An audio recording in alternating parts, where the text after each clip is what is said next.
Reverse is a lot harder, okay? Not a lot harder, but it is harder, okay?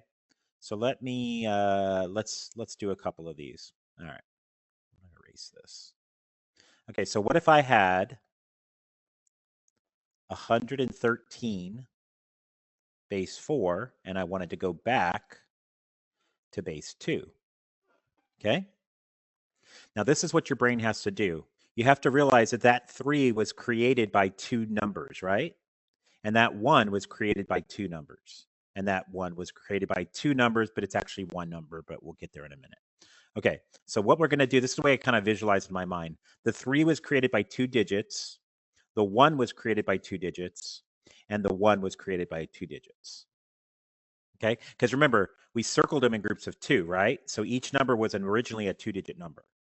Now, if it's 1, it's not, but we'll get there in a minute. Okay, so what do? Well, I just take 30, I take 3 base 4, I take 3 base 10 and I convert it back to base 2. Then I take 1 base 10 and I convert it back to base 2. Then I take 1 base 10 and I convert it back to base 2.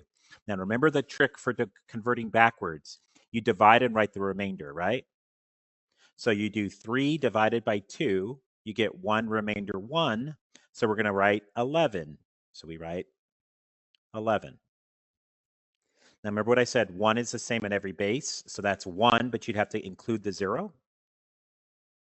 And you don't include the 0 here because that 0 would mean nothing, right? So that would be 1, 0, 1, 1, 1. Right.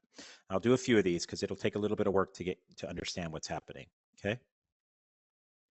All right. So what if we had 27 base 8 converting this to base 2 the other way, right? Well, what you have to realize is this was created by a 3-digit number, and this was created by a 3-digit number, right? Okay, so what would I do? Mentally, I would have a 3-digit and then another 3-digit, although sometimes that'll be a 2-digit. And then what do? Well, I take 7 base 10 and I convert it back to base 2. So I do 7 divided by 2 is 3 remainder 1, so I write the 1.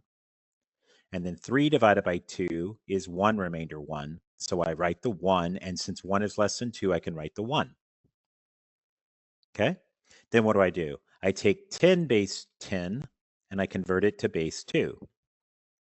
So 10 divided by 2 is, did I do that right? Oh, sorry. 2 base 10 is what in base 2? Sorry, you take this number. I was looking at this. Sorry. Take 2. So you do 2 divided by 2 is 1 remainder 0. So I write the 0 and I write the 1 because 1 is less than 2. So the answer is 10, 1, 1, 1. You don't really need that space there, but that's what's happening. All right, let me do it again. This one people have a harder time with because they don't really know their bases really good yet. And so you're struggling with that, right? All right, so we got 175 base 9 back into base 3. Well, remember, each digit was made up of 2 digits. So I'm going to have a 2-digit number, then a 2-digit number, and then possibly a 2-digit number. So we're going to take 5 base 10, convert it back to base 3. We're going to take 7 base 10, convert it back to base 3. We're going to take 1 base 10, convert it back to base 3. All right, well, 5 divided by 3 is 1 remainder 2, so I write 12. Then I do 7 divided by 3 is 2 remainder 1, so I write 21. And then I do 1 is just 1, so I just write the 1. So the answer was 1, 2, 1, 1, 2. Okay? All right.